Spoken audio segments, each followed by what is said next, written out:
नमस्कार। खटाना बुलेटिन में आप सबका हार्दिक स्वागत है। कांग्रेस प्रदेश अध्यक्ष ने प्रदेश सरकार पर साधा जमकर निशाना। कांग्रेस प्रदेश अध्यक्ष करण महरा एक मसूरी पहुंचने पर कांग्रेसी कार्यकर्ताओं ने जोरदार स्वागत किया। शहीद भगत सिंह चौक पर कांग्रेसी कार्यकर्ताओं ने करण महरा के पहुंचने पर फूल मालाओं से स्वागत किया। हालांकि मसूरी कांग्रेस के कार्यकर्ता दो धड़ों में बटे दिखाई दिए। जहां एक और शहीद भगत सिंह चौक पर कांग्रेस के गुट द्वारा प्रदेश अध्यक्ष का स्वागत किया गया, वहीं दूसरी ओर लाइब्रेरी चौक पर दूसरे धड़े ने प्रदेश अध्यक्ष का स्वागत किया। कांग्रेस के कुछ कार्यकर्ताओं का कहना है कि प्रदेश अध्यक्ष के आगमन की उन्हें सूचना नहीं दी गई थी, जिस कारण उन्होंने पिक्चर पैलेस चौक पर उनके पहुंचने पर उनका स्वागत किया।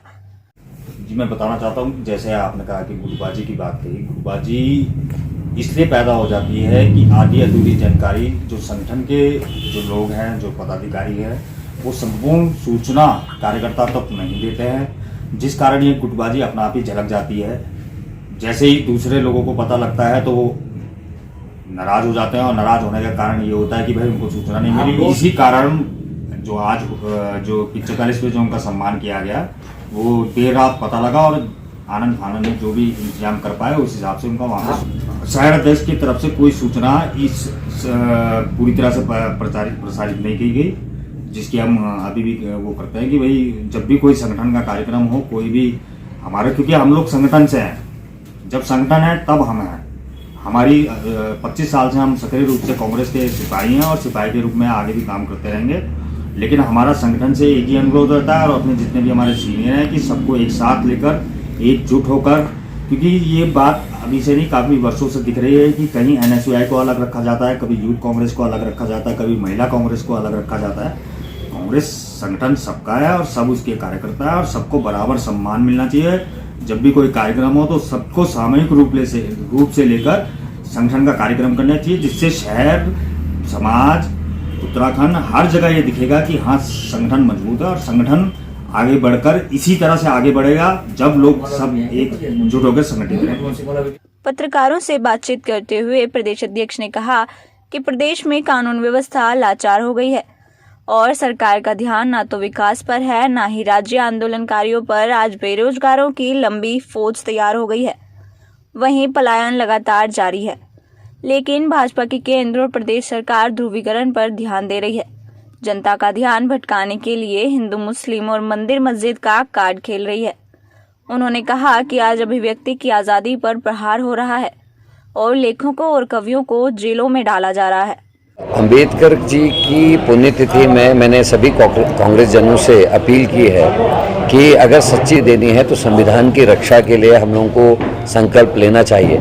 आज जिस तरीके से अभिव्यक्ति की आज़ादी पे अटैक हो रहा है, जिस तरह से आप गौरी लंकेश जी को याद कर लीजिए, आप देख लीजिए अभिषार शर्मा से लेके जितने हमारे सीनियर जर्नलिस्ट हैं, आज उनको इतना तंग कर दिया गया है कि कई लोगों की जॉब्स चले गई।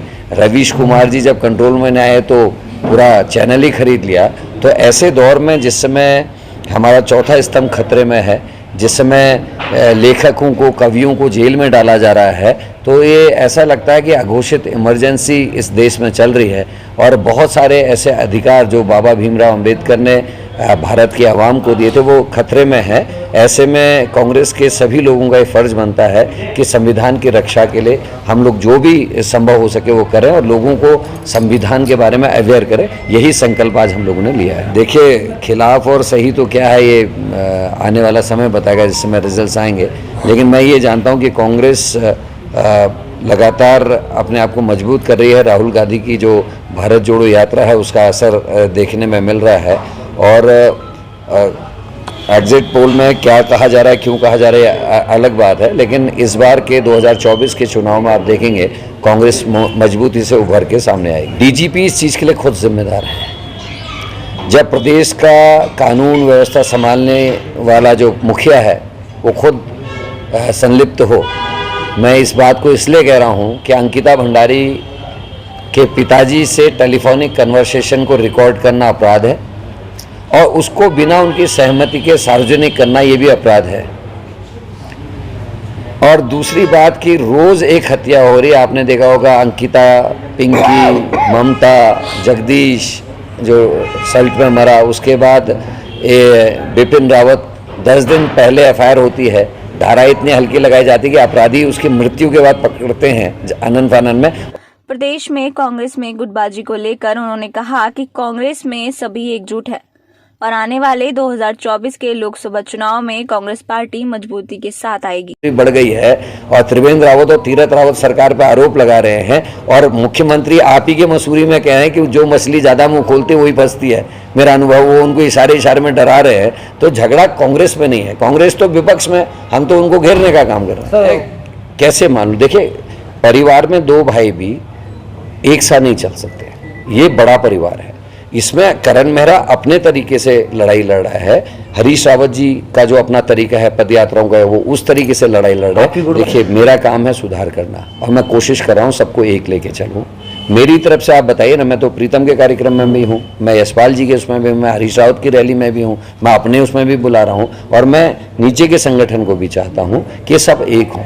अगर जो लोग कांग्रेस की आइडियोलॉजी से जुड़े हैं, जो चाहते हैं कि लोकतंत्र मजबूत हो, जो चाहते हैं बाबा भीमराव अंबेडकर जी का संविधान बचा रहे और जो चाहते हैं कि बेरोजगार बच्चे बेरोजगार ना रहे, उनको एक होना चाहिए। और जो लोग ये सब कुछ नहीं कर रहे हैं, गुटबाजी कर रहे हैं, तो मैं उनको कांग्रेस का मानता ही नहीं हूँ। निश्चित ही मानता हूँ गुटबाजी रही है और इसीलिए मुझे ऑपरेशन के लिए भेजा गया है इस उत्तराखंड में, क्योंकि मैं तो एक छोटा सा कार्यकर्ता हूँ, बहुत लंबा अनुभव भी नहीं है। 23-24 साल मुझे कुल हुए हैं सक्रिय राजनीति में, एक बार प्रमुख और 2 बार विधायक रहा हूँ और मुझसे ये उम्मीद की गई है कि मैं कैडर बेस पार्टी बनाऊं। आपको आने वाले समय में हल्के क्योंकि कोई भी परिवर्तन 6-7 महीने में नहीं होता, आपको 4-5 महीने के अंदर परिवर्तन दिखाई देगा। और मैं ये भी साफ कह रहा हूं कि हमारा जो स्वरूप होगा कांग्रेस को समुद्र की तरह होगा, यहाँ डेड पार्टिकल्स अंदर नहीं रह पाएंगे। सरकार का ध्यान ना तो आंदोलनकारियों पे है, ना विकास पे है, ना बेरोजगारी पे है, ना कानून व्यवस्था पे है।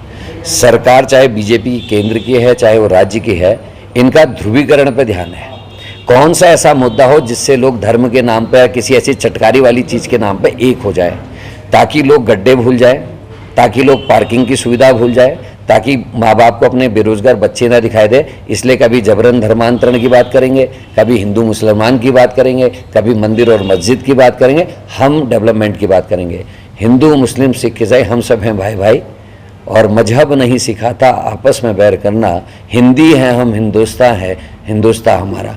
तो हम तो कांग्रेस के लोग वाली विचारधारा के और हम समझते हैं और हल्के हल्के आवाम भी समझेगी कि। इस अवसर पर कांग्रेस के वरिष्ठ कार्यकर्ता अमित गुप्ता ने कहा कि मसूरी में कांग्रेस कार्यकर्ताओं को सूचना नहीं दी जाती है, जिस कारण उनके द्वारा शहीद भगत सिंह चौक पर प्रदेश अध्यक्ष के पहुंचने पर उनका स्वागत किया गया। उन्होंने आरोप लगाया कि कुछ वरिष्ठ कार्यकर्ता कांग्रेस कार्यकर्ताओं को गुमराह कर रहे हैं।